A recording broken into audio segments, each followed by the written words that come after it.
Hello friends, welcome to Study capsule.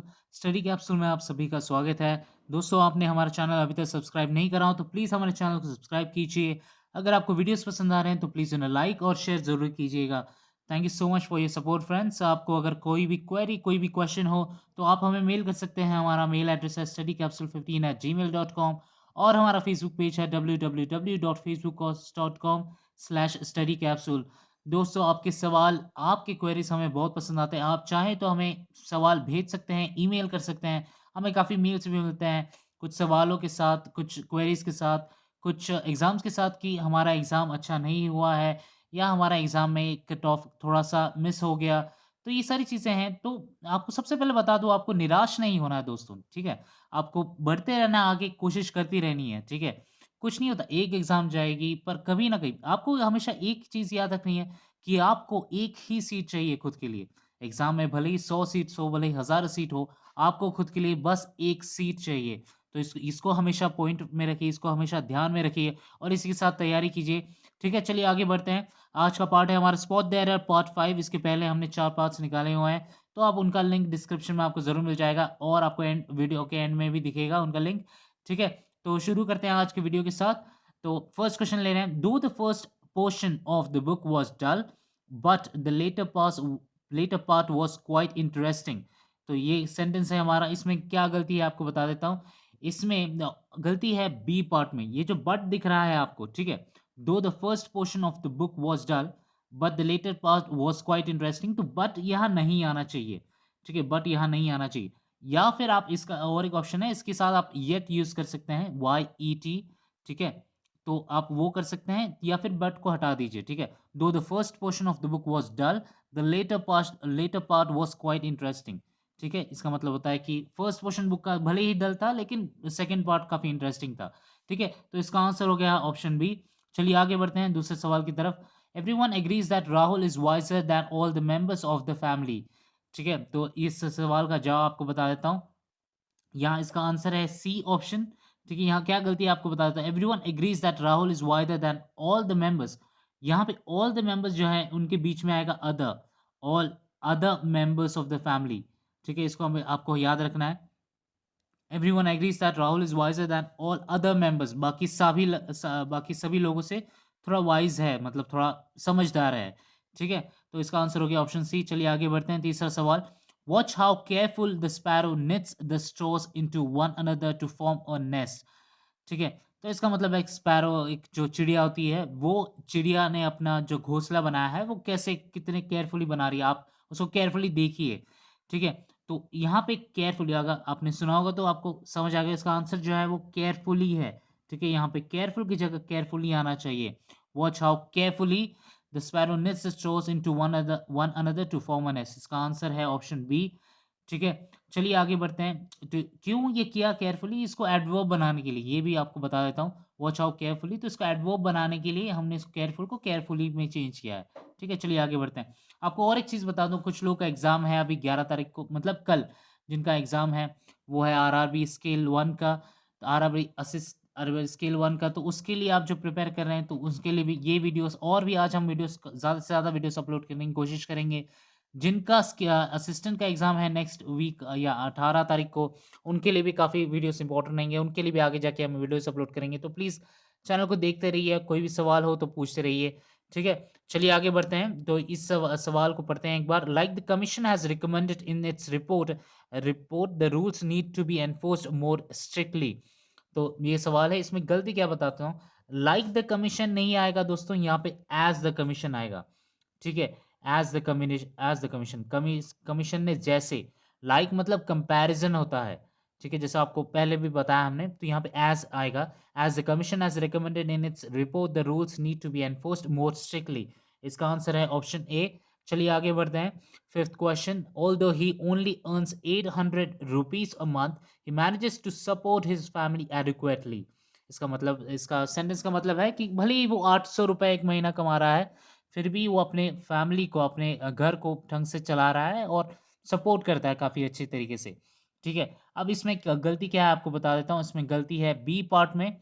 यहाँ पे जो है, ऑल्दो ही ओनली अर्न्स, यहाँ पे जो है, जो ओनली या इवन ऐसे जो शब्द होते हैं, वो किस जिस पर आप इंटेंड करना चाह रहे हैं, मतलब आप ₹800, ओनली ₹800 इसको आप इंटेंड करना चाह रहे हैं, तो ओनली उसके पहले, तुरंत पहले आएगा, ठीक है? तो इस सेंटेंस को कैसे रिफ़ॉर्म करेंगे आपको बता देता हूँ। ऑल्दो ही अर्न्स ओनली ₹800, तो इनका जगह चेंज हो जाएगा, ठीक है? Although he earns only ₹800 a month, he manages to support his family adequately, ठीक है? तो इसका आंसर हो गया ऑप्शन बी। चलिए आगे बढ़ते हैं। 6th question, after toiling very hard over a long period, he found that he had hardly made no profit at all, ठीक है? इसमें शायद से थोड़ा-सा इजी सवाल है, आपको पता चल गया होगा इसका आंसर क्या है। अब हार्डली ऑलरेडी एक नेगेटिव वर्ड है, अगर आप यहाँ देखेंगे, हार्डली एक ऑलरेडी नेगेटिव वर्ड है, ठीक है?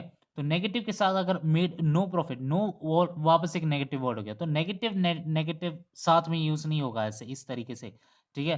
तो इसका जवाब नो की जगह एन ही आएगा, ठीक है? ANY, इसको याद रखिए। तो after toiling very hard over a long period, he had hardly made any profit at all, ठीक है? तो इसका आंसर हो गया ऑप्शन डी। चलिए आगे बढ़ते हैं 7वें सवाल की तरफ। It seems evidently to me that the visits they made to the island were not very frequent. इसका जवाब आपको अगर पता होगा तो मैं बता देता हूँ। इट सीम्स एविडेंट होगा, यहाँ पे एविडेंटली की जगह पे एविडेंट होगा, ठीक है? इसको एडजेक्टिव बनाने के लिए, जहाँ पे जैसे हमने पहले वॉच केयरफुल को केयरफुली कर दिया था उसको एडवर्ब बनाने के लिए, तो इसको यहाँ पे एविडेंटली को एविडेंट करने के लिए, इसको एडजेक्टिव बनाने के लिए इसको एविडेंट में चेंज कर देंगे। It seems evident to me that the visits they made to the island were not very frequent, तो इसका आंसर हो गया ऑप्शन ए। चलिए आगे बढ़ते हैं 8वें सवाल की तरफ। I had gone to Calcutta to deliver few goods, ठीक है? अब यहाँ पे क्या गलती बता देता हूँ। यहाँ पे I had gone to Calcutta to deliver a, ठीक है? अ फ्यू गुड्स आएगा, ठीक है? इसको याद रखिए। I had gone to Calcutta to deliver a few goods, ठीक है? इसका आंसर हो गया ऑप्शन डी। चलिए आगे बढ़ते हैं नेक्स्ट सवाल की तरफ। 9th question, instead of laying off the workers the company decided to ask them to avail voluntary retirement, ठीक है? ये थोड़ा सा कंफ्यूजिंग हो जाता है। ये सेंटेंस काफ़ी हद तक सही है, लेकिन इसमें गलती है, फिर भी आपको बता देता हूँ, थोड़ा-सा इसको समझना थोड़ा मुश्किल है। Instead of laying off the workers, the company decided to ask them to avail voluntary retirement. अब यहाँ पे क्या है? voluntary retirement, avail के बाद यहाँ क्या आएगा? Themselves of, ठीक है? Instead of laying off the workers, the company decided to ask them to avail themselves of voluntary retirement. खुद के लिए voluntary retirement ले ले, ठीक है? जैसे VRS बोलते हैं जिसे हम इंडिया में, to avail themselves of voluntary retirement, ठीक है? तो इसको याद रखिए। इसका आंसर हो गया ऑप्शन डी। चलिए आगे बढ़ते हैं 10वें सवाल की तरफ। 10th क्वेश्चन है, the students should do their lessons regular from beginning of the term. तो यहाँ पे भी शायद आपको पता चल गया आंसर थोड़ा-सा सिमिलर है, तो पहले क्वेश्चंस की जैसे। तो students should do their lessons regularly, ये होना चाहिए, ठीक है? तो इसको भी एडवर्ब बनाने के लिए रेगुलरली होना चाहिए, इरेगुलर नहीं होना चाहिए। The student should do their lessons regularly from beginning of the term. इसका आंसर है ऑप्शन बी। चलिए आगे बढ़ते हैं 11th क्वेश्चन की तरफ। You will not be allowed to go home until you do not complete the job properly, ठीक है? यहाँ मैं आपको बता देता हूँ, यहाँ पे भी आपको अगर दिखेगा तो until you do not, until भी एक नेगेटिव वर्ड है, डू नॉट भी नेगेटिव है, ठीक है? तो वापस नेगेटिव नेगेटिव साथ में नहीं यूज होंगे, ठीक है? तो you will not be allowed to go home until you complete the job properly, ठीक है? यहाँ पे तो इसका answer until you complete the job properly ऐसा होगा, डू नॉट की जरूरत नहीं है यहाँ पे, ठीक है? तो इसका आंसर हो गया ऑप्शन सी। चलिए आगे बढ़ते हैं। 12th क्वेश्चन है हमारा। I often give him money and I give him few yesterday, ठीक है? आपको बता देता हूँ, फ्यू जो होता है वो नंबर के लिए होता है। फ्यू मतलब कुछ थोड़े से, ऐसा उसका मतलब होता है। और सम और ये बाकी सारी चीजें वो क्वांटिटी डिफाइन करती हैं। क्वांटिटी, सम, मोर, ऐसा, तो उसको क्वांटिटी डिफाइन करती है, ठीक है? तो यहाँ पे फ्यू नहीं आएगा दोस्तों, यहाँ पे सम आएगा, SOME, इसको याद रखिए, ठीक है? I often gave him money and I gave him some yesterday, ठीक है? इसका आंसर हो गया ऑप्शन डी। चलिए आगे बढ़ते हैं। 13th question, as soon as the CEO entered the office the union leaders approached him and report the matter to him. यहाँ पे आपको क्या होगा? यहाँ पे रिपोर्ट नहीं आएगा, रिपोर्ट की जगह रिपोर्टेड आएगा, ठीक है? Reported the matter to him, इसका आंसर हो गया ऑप्शन डी। चलिए आगे बढ़ते हैं। 14th question, we seldom or ever see those happy who are selfish, ठीक है? जो सेल्फिश होते हैं उन्हें हम कभी तो या फिर कभी भी नहीं हम उन्हें खुश देखते हैं, ठीक है? तो ये सेंटेंस का मतलब है और कभी नहीं, तो बी सेल्डम और नेवर ऐसा होता है। हम बहुत कम बार या फिर कभी नहीं, ठीक है? तो बी सेल्डम और नेवर आएगा यहाँ पे, एवर नहीं आएगा, नेवर आएगा। We seldom or never see happy those happy who are selfish, तो इनका आंसर हो गया ऑप्शन बी। चलिए आगे बढ़ते हैं 15th क्वेश्चन के बाद। Two first chapters of this book are very interesting. ये भी थोड़ा-सा ईज़ी सवाल है, आपको पता चल गया होगा। यहाँ पे टू फर्स्ट नहीं आएगा, फर्स्ट 2 चैप्टर्स आएगा, ठीक है? इनका सीक्वेंस चेंज हो जाएगा। First 2 chapters of this book are very interesting, इसका आंसर हो गया ऑप्शन ए। चलिए आगे बढ़ते हैं 16th क्वेश्चन है। The student were officially told that they are not to cross the road against the red light, ठीक है?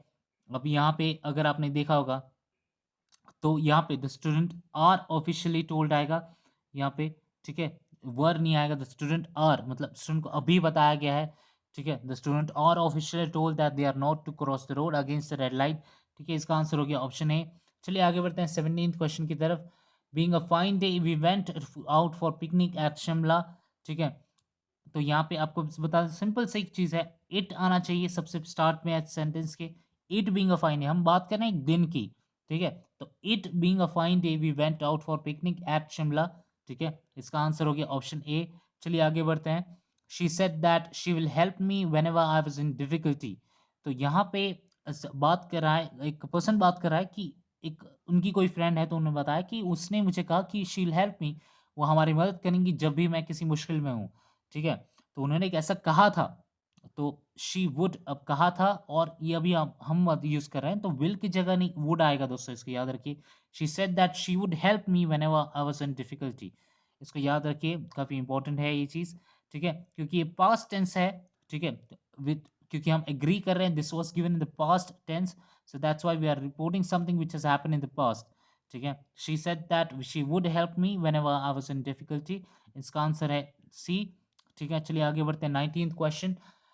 I have been knowing him for the last for the last 4 years, yet I have been able to establish a friendship with him.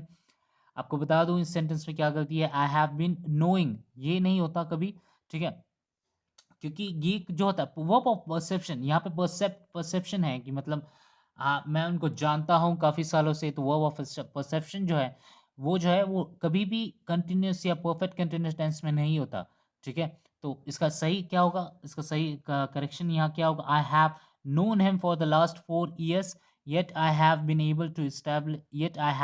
Able to establish a friendship with him, ठीक है? इसका answer हो गया option A. चलिए आगे बढ़ते हैं 20th question. More leisure as well as an abundance of goods are attainable through automation, ठीक है? यहाँ पे आपको बताता हूँ, जब कोई चीज़ कंपेयर कर रहे हो आप, ठीक है? More leisure as well as abundance, ठीक है? लेजर और अबंडेंस दोनों को आप कंपेयर कर रहे हो या दोनों को एक साथ ले रहे हो, कंपैरिजन जिनका कर रहे हो, तो फिर उसकी जगह पे वो एक सिंगल एक सब्जेक्ट की तरह एज वेल एज जो है वो हमेशा फर्स्ट जो चीज़ होती है लेजर को, यहाँ पे जो लेजर है उसको एक एज अ सब्जेक्ट कंसिडर करती है, तो यहाँ पे आर नहीं आएगा, गुड्स इज अटेनेबल आएगा, ठीक है? More leisure as well as abundance of goods is attainable through automation, ये इसका आंसर है, ठीक है? इसका आंसर हो गया option C. Thank you so much दोस्तों, ये था हमारा आज का वीडियो इंग्लिश का स्पॉट द एरर पर, ठीक है? हम आशा करते हैं आप सभी का एग्जाम बहुत बहुत बढ़िया हो। प्लीज़ हमारे थोड़े बहुत जो वीडियोस हमने अपलोड किए हैं आज और कल में, उनको बहुत इंपॉर्टेंट वो उनको बहुत ध्यान से देखिए, बहुत इंपॉर्टेंट है वो, और हमारा चैनल फ़ॉलो कीजिए, करते रहिए, आगे भी हम काफ़ी कोशिश करेंगे आपको ज़्यादा से ज़्यादा वीडियो लाने की, ठीक है? आपको ये जो सब्सक्राइब का बटन दिख रहा है राइट में, प्लीज़ उसे स्टडीज़ कैप्सूल का जो आइकन दिख रहा है, प्लीज़ उसे क्लिक कीजिए ताकि आप हमारे चैनल को सब्सक्राइब कर सकें। Thank you so much for watching this video friends, hope you have a wonderful day ahead. Take care.